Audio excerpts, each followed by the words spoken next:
Well, good morning, friends. Today we're going to plant some red bok choy. Be right back after the break.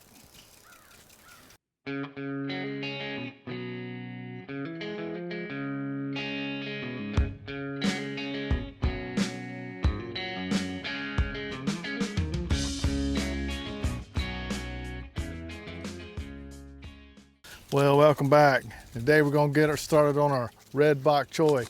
If you are looking for a cool fall vegetable for your garden, you may want to consider planting some red bok choy.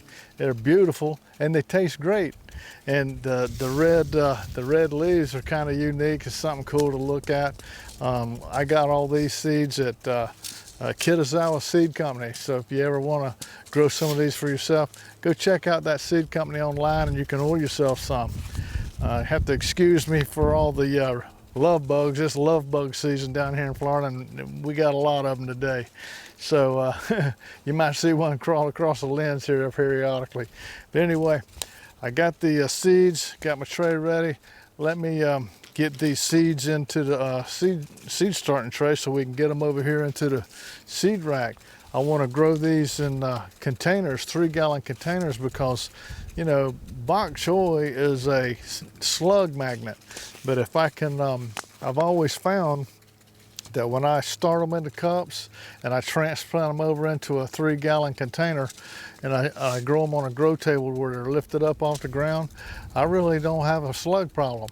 Whenever I try to grow these in the earth bed, in the ground, slugs just eat them to pieces. So I think if you're going to try to grow these, I highly recommend using a 3-gallon container and grow them on a grow table lifted up at least 30 inches off of the ground level.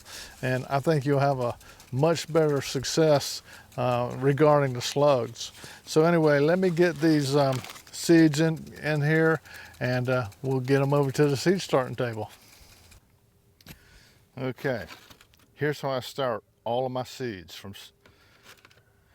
I use a 10-20 starting tray, and I like to use the ones with the drain holes because I start my seeds outdoors, so I don't have a problem with the drainage of the water seeping through and getting anything wet on the inside of my house or the inside of an indoor container, seed starting container, because I do all my seed starting outside. So I like to have the drain holes in mind because I want to keep my cuts.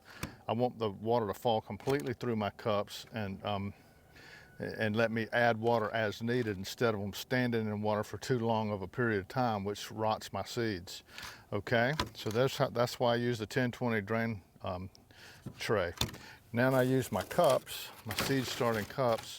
I like to use the ones that have at least a 2 to 3 inch deep cell, because I want to get a good root system through here before I try to pull that little seedling out of there.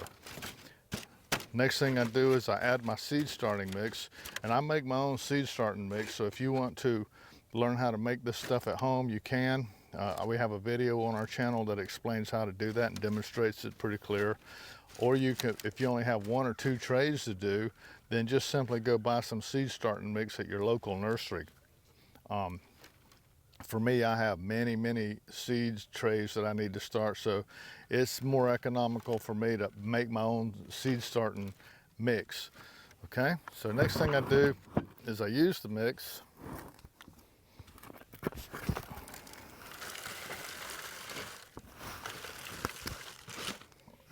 And I fill up my tray, my seed starting cells.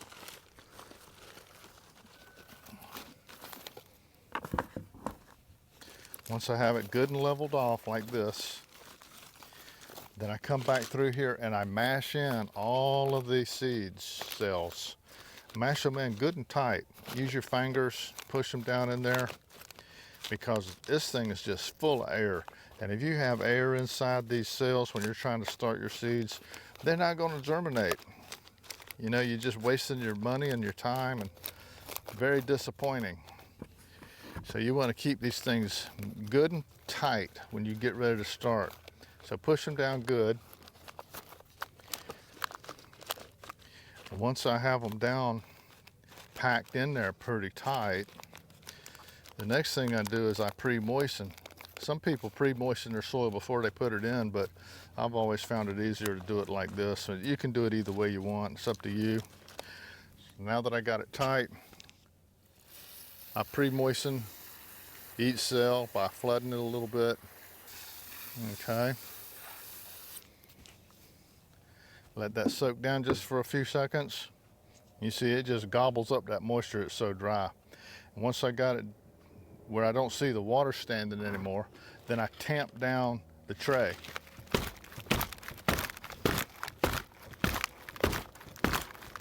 Now it's really good and tight and it's moist. I'm going to use some spinach seeds here for this demonstration simply because the seeds are nice and big and you can see them on the camera. Here's the seeds. Now what I like to do is I like to put 2 to 3 seeds in each cell.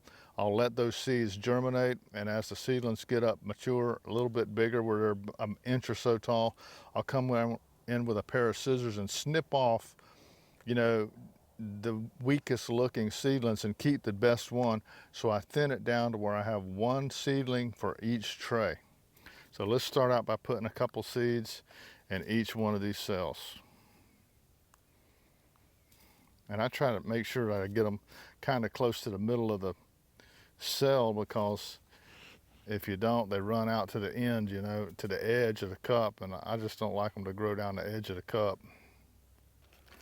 Okay.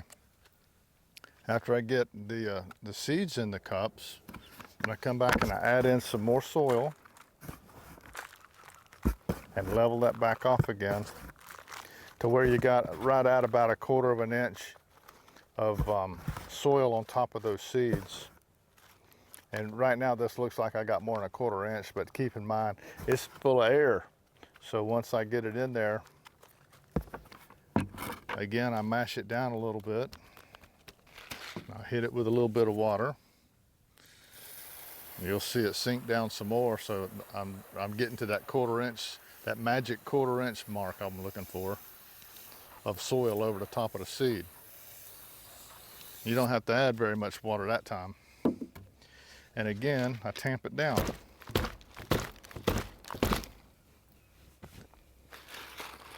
And the last thing I like to do is I always put a tag in my seed trays.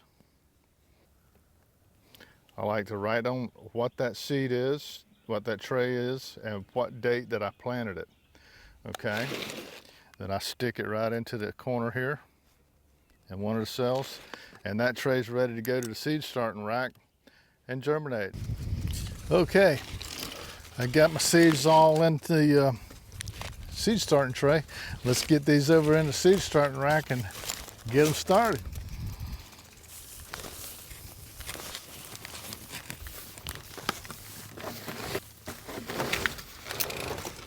Okay, there's our red bok choy in the seed starting rack ready to grow.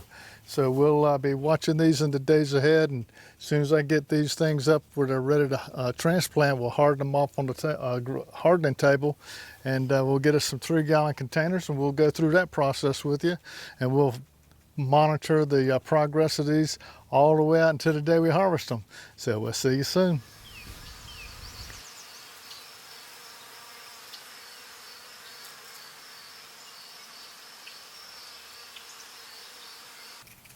Well, our red bok choy's been out here in the seed starting rack for 2 weeks today, so thought we'd take a look at it together and see what kind of progress we've made.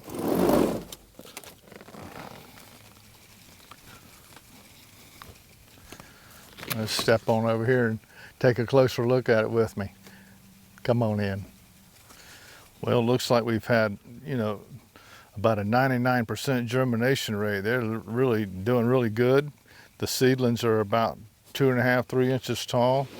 They've got some true leaves starting on them, which is a very good sign. We want to get that going. And you can already see a darkening of the leaves to that reddish color that we're looking for in them. So we're going to keep our eye on these. It looks like we got about another week or so. We can harden these things off and get them out there into some containers. So stick with me. We're going to keep our eye on these guys and keep working with them, okay? We'll be back in about a week or so. See you then.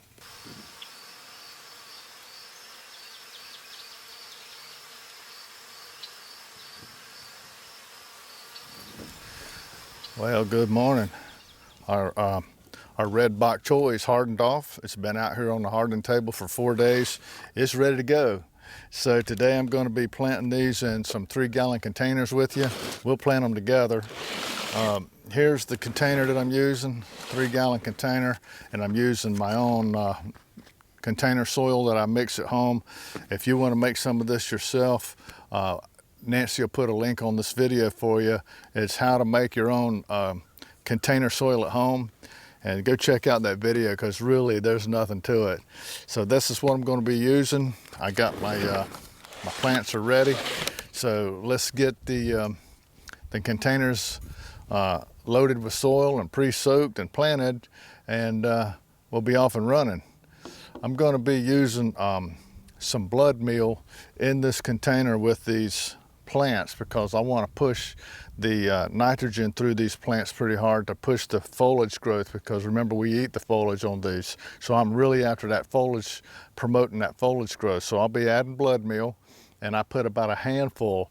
My handful holds about 3 tablespoons, and I just know how it feels in my hand over the years. So I just grab me a handful and put in here, and I'll soak it down all the way down through the bucket, and then I'll add some more on top after it's through soaking, and you know, dig me a little hole and put this rascal in there. I'll add a little more blood meal when I plant it, right in the hole with it. So let's get started. I want to get this out because I got rain coming, and it's kind of dark out here from being overcast, and it's already sprinkling, so I need to roll. And we'll get this done and get it on the grow table, hopefully before it gets rained on, or before I get rained on, because I want this to get rained on. So let's get started.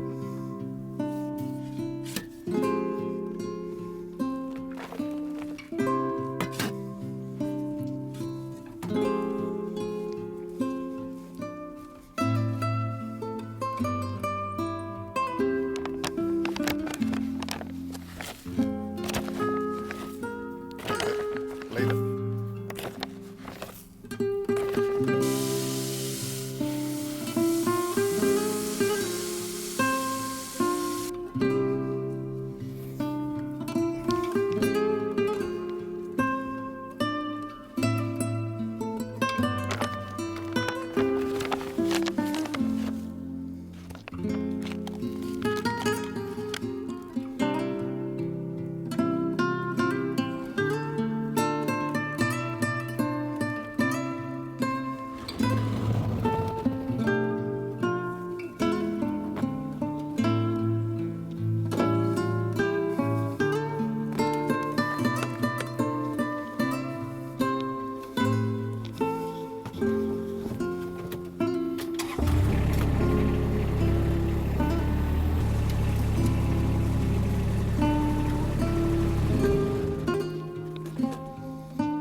Okay, we got a red Bok Choy planted in the containers and out onto the grow table. Got rained on a little bit while I was doing it. As a matter of fact, it's still sprinkling, but got some more rain coming today, so that should really help these little seedlings get going. So I'm thankful for that rain. So we'll be back with you in the days ahead. We're gonna keep track of the progression of these plants all the way to harvest. So we'll be back in a couple of weeks or so and take a look at how they've progressed. We'll see you then.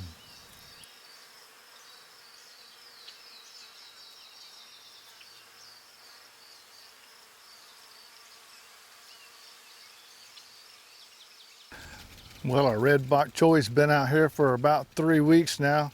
It's doing pretty good. Starting to get some good foliage on it, getting some height and some good structure on those stems. So I'm looking forward to this getting a little bit more mature in the days ahead to where we can harvest it.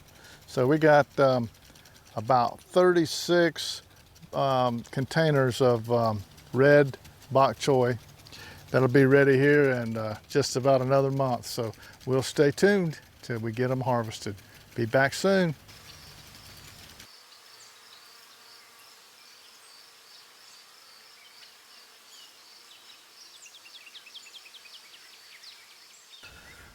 Well, good morning, friends. Our red bok choy have done fantastic. We planted two tables full of these 36 buckets, and they all did really well. I've been harvesting a couple here and there, to feed to the chickens and feed ourselves. But I just wanted to harvest a couple a day just to show you what they look like, because Nancy's gonna make some nice bok choy for supper tonight. So we're gonna get a couple of these up and take them over to the harvest area and clean them up a little bit and get them over to Miss Nancy. And I just wanted to show you how pretty these things come out. So let's grab a couple of these and we'll take them over to the harvest area.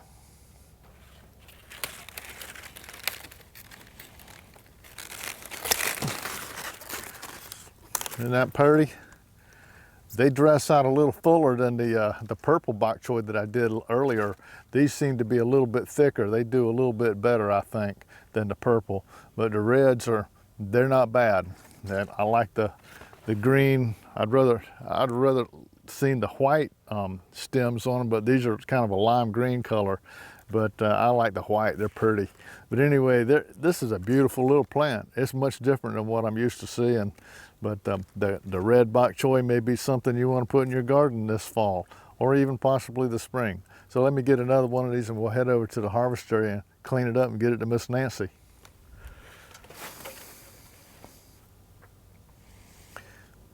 Oh, who's a nice pretty one right here?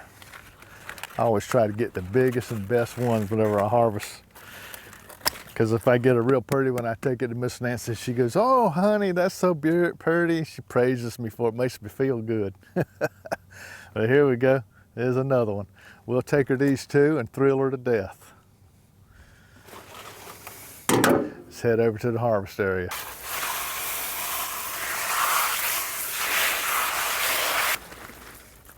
Ain't that pretty? Let's head over to the step over here to the processing table and we'll clean these up just a little bit better for her.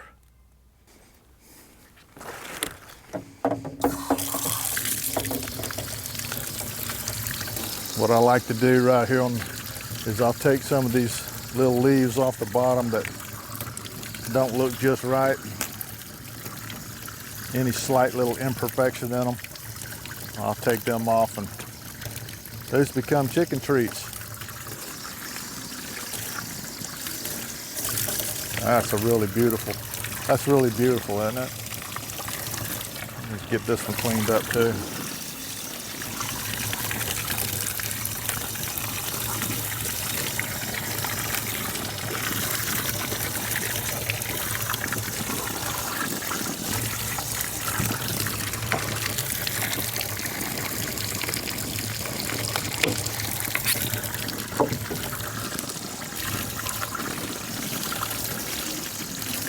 There.